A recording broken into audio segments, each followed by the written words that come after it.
Assalamualaikum warahmatullahi wabarakatuh. Perkenalkan, kami dari kelompok 5, kelas F, mata kuliah Teori Organisasi yang diampu oleh Ibu Diana Hertati.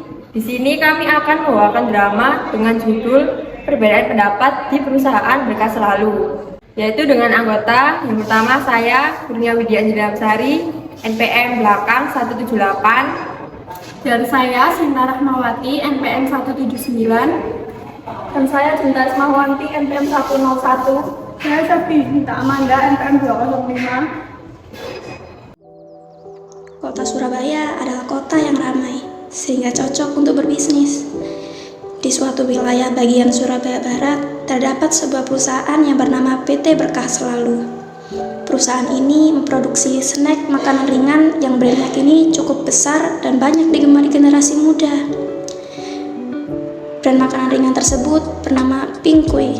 Beberapa bulan ini, manajer Departemen Keuangan melaporkan bahwa nilai saham perusahaannya turun dan disertai penjualan produk yang kian menurun. Direktur perusahaan tersebut tidak tinggal diam melihat proses perusahaannya yang kian menurun. Ia menganalisis laporan penjualan tiap bulannya, dan setelah menganalisis, direktur memerintahkan manajer Departemen Keuangan untuk mengadakan rapat pada esok hari di sebuah kafe mewakili direktur yang sedang melakukan perjalanan bisnis untuk memimpin rapat.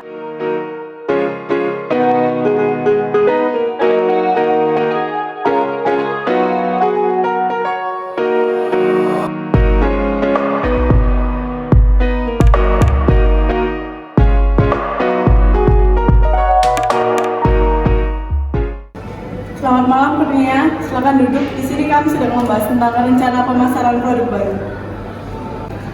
Baik, terima kasih Bu Safti. Saya senang ikut dalam pertemuan malam ini. Baiklah, mari kita mulai rapat kali ini. Pertama, saya ingin kita fokus membahas mengenai peningkatan produksi untuk memenuhi permintaan yang meningkat. Tapi Jun, keuangan kita tidak terlalu kuat akhir-akhir ini. Saya khawatir peningkatan produksi akan memberikan beban keuangan yang lebih besar. Jun, Sinta memiliki kekhawatiran yang valid. Kita perlu mempertimbangkan keseimbangan antara permintaan dan kapasitas produksi. Maaf, tetapi bagaimana dengan strategi pemasaran? Saya rasa kita juga perlu meningkatkan upaya pemasaran agar produk kita dapat dikenal oleh lebih banyak orang. Itu benar. Tapi, apa gunanya meningkatkan upaya pemasaran jika kita tidak memenuhi permintaan? Saya setuju dengan Junita. Kita perlu mengutamakan keuangan perusahaan agar tetap stabil. Kita bisa mempertimbangkan pemasaran lebih lanjut setelah situasi keuangan membaik. Saya paham kekhawatiran kalian. Bagaimana jika kita mengambil keputusan kompromi? Kita meningkatkan produksi secara bertahap seiring dengan meningkatnya permintaan, sambil memperhatikan kondisi keuangan. Itu tampaknya jalan yang baik. Dengan begitu, kita dapat memenuhi permintaan pelanggan secara bertahap, meningkatkan upaya pemasaran seiring dengan peningkatan produksi.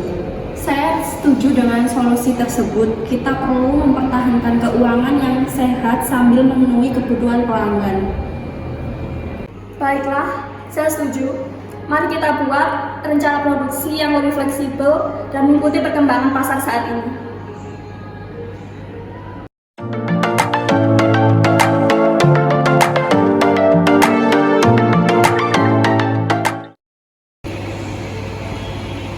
Terima kasih atas kerjasama kalian, hasilnya luar biasa. Kita berhasil memenuhi permintaan pelanggan dan juga berhasil meningkatkan nilai merek kita. Terima kasih atas saran dan ide-idenya. Kompromi yang kita lakukan kemarin ternyata berhasil meningkatkan produksi kita menjadi lebih baik. Saya yakin ini adalah langkah yang tepat untuk mengurangi resiko tersebut. Dengan demikian, kita berharap rencana ini dapat menciptakan keuntungan jangka panjang bagi perusahaan. Baik, mungkin pertemuan kali ini sampai di sini. Terima kasih banyak sudah meluangkan waktunya. Sama-sama Ibu, terima kasih juga atas pendapat-pendapat yang telah diberikan sehingga kita dapat menemukan solusi yang terbaik dari masalah ini. Semoga dari hal ini dapat menjadi awalan yang baik untuk perusahaan kita dan semoga perusahaan ini dapat berkembang lebih besar lagi.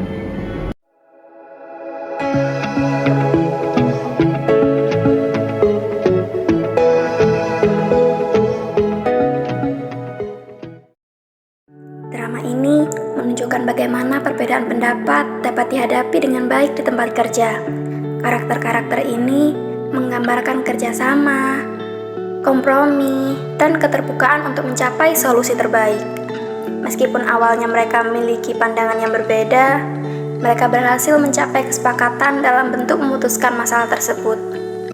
Penyelesaian masalah dilakukan secara integratif dengan mempertemukan rekan-rekan yang bermasalah agar mendapatkan solusi terbaik, dan bukan hanya menyelesaikan masalah dengan cepat, di mana setiap pihak mengemukakan pendapat masing-masing secara langsung dan terbuka agar mencapai kesepakatan bersama sesuai tujuan perusahaan.